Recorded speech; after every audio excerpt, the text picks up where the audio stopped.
नमस्कार विद्यार्थी मित्रांनो, आज आपण इयत्ता 10वी मराठी यामधील पाठ क्रमांक 7 गवताचे पाते या पाठाचा संपूर्ण स्वाध्याय बघणार आहोत. बघूया पहिला प्रश्न. प्रश्न क्रमांक 1. आकृत्या पूर्ण करा. पहिलं, रूपक कथेची वैशिष्ट्ये. बघा या प्रकारे त्याची वैशिष्ट्ये आहेत. पहिलं, आकाराने लहान. दुसरं, अर्थघनत्व. तिसरं, आशय समृद्धी. पुढचं, सूचकता. पुढचं, नाट्यात्मकता, अलंकारिकता आणि संदेशपरता. पुढचं, वाच्यार्थ क्षणोक्षणी कमी होत जाऊन लक्षार्थ प्रभावीपणे सूचित होतो. पुढचं बघणार आहोत. गवताच्या पात्याची स्वभाव वैशिष्ट्ये. पहिलं, स्वप्नाळू. दुसरं, किरकिरा. तिसरं, अरसिक आणि शेवटचं, चिडखोर. अशा प्रकारे गवताच्या पात्याची ही स्वभाव वैशिष्ट्ये आहेत. तिसरं बघणार आहोत, पानाची स्वभाव वैशिष्ट्ये. पहिलं वैशिष्ट्य आहे, पान उच्च पदाचा खोटा अभिमान बाळगते. दुसरं वैशिष्ट्य आहे, गवत पात्याला शूद्र मानते.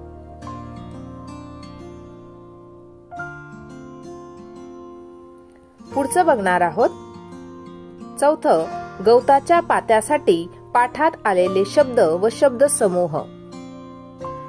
पहिलं, चिमणे. दुसरं, चिडखोर बिब्बा. तिसरं, शूद्र. चौथं, अरसिक आणि पाचवं, चिमुकले.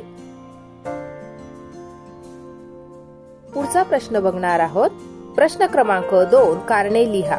त्यातील अ, झोपी गेलेल्या चिमुकल्या गवताच्या पात्यानं गळून पडणाऱ्या पानाकडे तक्रार केली, कारण. याचे उत्तर आहे या प्रकारे.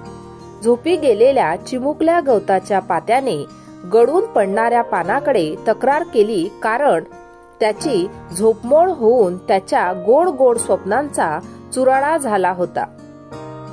पुढचं बघणार आहोत. त्यातील आ, अरसिक गवताच्या पात्याला गाणं समजणार नाही असे गळून पडणारे पान म्हणाले, कारण. याचे उत्तर आहे या प्रकारे. अरसिक गवताच्या पात्याला गाणं समजणार नाही असे गळून पडणारे पान म्हणाले, कारण त्याने आयुष्यात गाणे म्हणण्यासाठी कधी आ सुद्धा केला नव्हता. पुढचं बघणार आहोत. त्यातील ई, वसंताच्या संजीवक स्पर्शाने पानाचे रूपांतर चिमुकल्या पात्यात झाले, कारण. याचे उत्तर आहे या प्रकारे. वसंताच्या संजीवक स्पर्शाने पानाचे रूपांतर चिमुकल्या पात्यात झाले, कारण त्या संजीवक स्पर्शामध्ये विलक्षण जादू होती. पुढचा प्रश्न बघणार आहोत. प्रश्न क्रमांक 3. खालील शब्दांतील अक्षरांपासून अर्थपूर्ण शब्द तयार करा. त्यातील अ, बेजबाबदारपणा. बघा, बेजबाबदार, दार, बाब, दाब, बाज, जर, दाबा आणि बाबर. अशा प्रकारे बेजबाबदार या शब्दांतील अक्षरांपासून हे अर्थपूर्ण शब्द तयार झाले. दुसरा शब्द आहे धरणी माता. यापासून बनणारे अर्थपूर्ण शब्द आहेत या प्रकारे. धरणी, माता, रणी, मार, रमा, तार, धर आणि धणी. अशा प्रकारे यापासून सुद्धा आपण अर्थपूर्ण शब्द तयार केले आहेत. पुढचं, बालपण.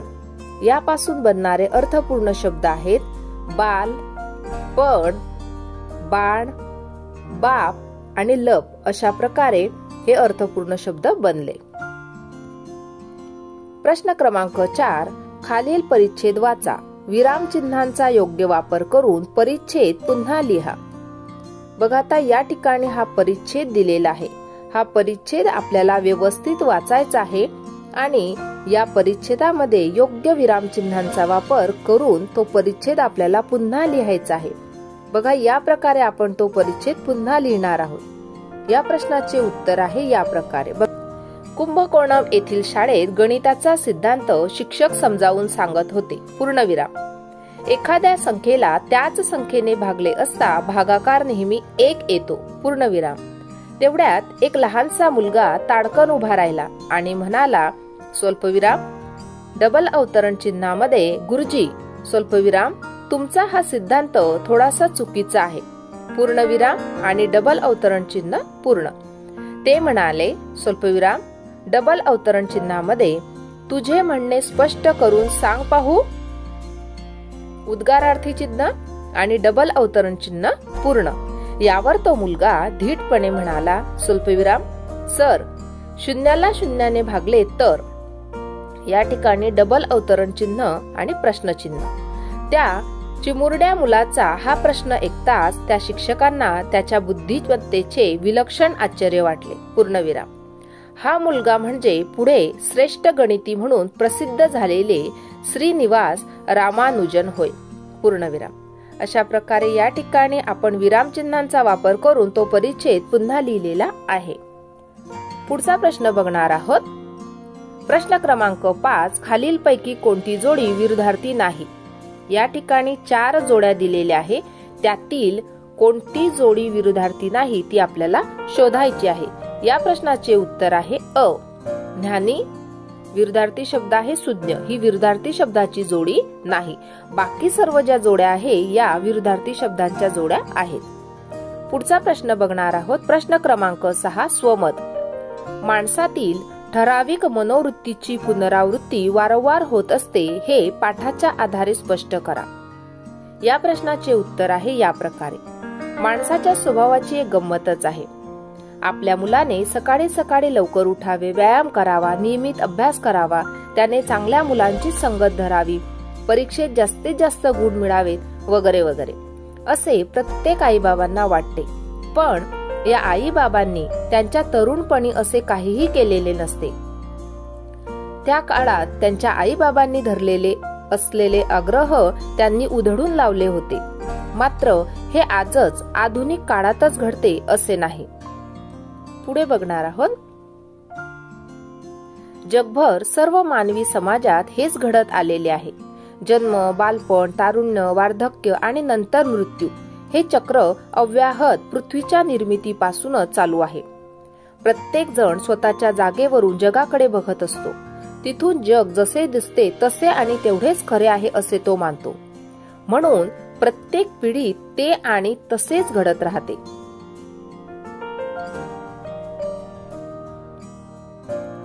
दुसरं बघणार आहोत. आ. गवताच्या पात्याच्या ठिकाणी तुम्ही असता तर तुम्ही पानाला काय उत्तर दिले असते. मी गवत पाते असतो तर गळून पडणाऱ्या पानाला पुढील प्रमाणे माझे म्हणणे सांगितले असते. आजोबा आपण दोघेही अकारण भांडत आहोत. कारण झाले ते पहा. तुम्ही गिरक्या घेत घेत खाली आलात. त्यावेळी खूप आवाज झाला आणि माझी झोपमोड झाली. मला राग आला आणि तुम्हाला मी रागाने लागेल असे काहीतरी बोललो. तुम्ही सुद्धा मला चिडखोर बिब्बा म्हणालात. मला अरसिक म्हणालात. पण मी थोडा अंतर्मुख झालो. विचार केला. माझ्या लक्षात आलं की आपण चुकीच्या कारणाने भांडत आहोत. आपल्या दोघांचेही दृष्टिकोन भिन्न आहेत. आपणा प्रत्येकाला स्वतःचेच बरोबर आहे असे वाटते. समोरचा चुकीचा आहे असे वाटते.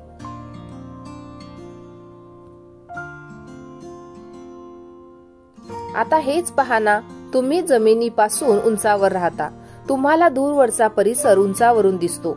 भोवतालच्या परिसराच्या दर्शनाचा आनंद घेता येतो. त्यामुळे तुम्हाला तुम्ही श्रेष्ठ आहात असे वाटते. आम्ही मातीत लोळत राहतो म्हणून आम्ही कमी दर्जाचे आहोत असे तुम्हाला वाटते. पण आजोबा आम्ही आता या क्षणी मनसोक्त जगतो.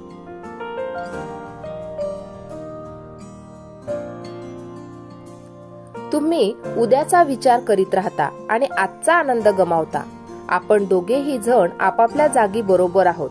आपण दुसऱ्याची स्थिती लक्षात घेतली पाहिजे. मग आपल्याला दोघांच्याही भूमिका कळतील आणि आपण भांडत बसणार नाही.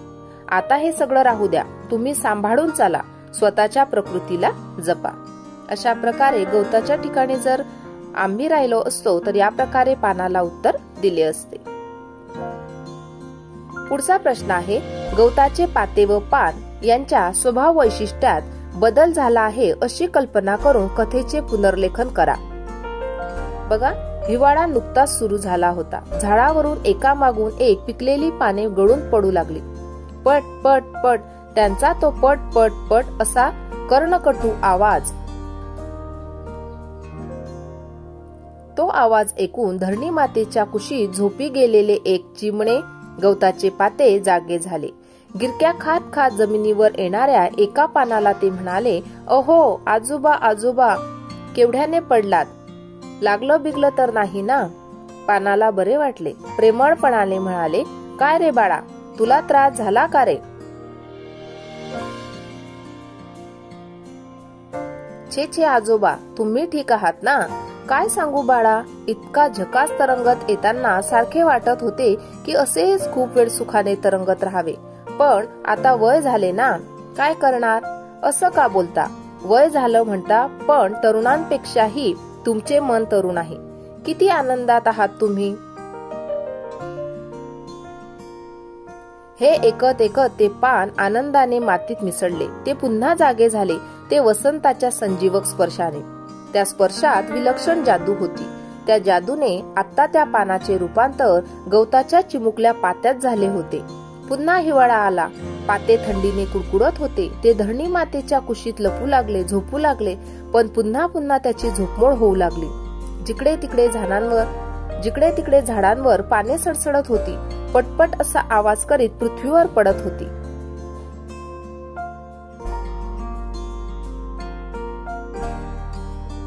ते गवताचे पाते लगबगीने उठले. स्वतःशीच पुटपुटले, आज दुसरे आजोबा खाली आले वाटतं. चला चला, पटापट जायला हवं. एखाद्या आजोबांना मदतीची गरज असेल कदाचित.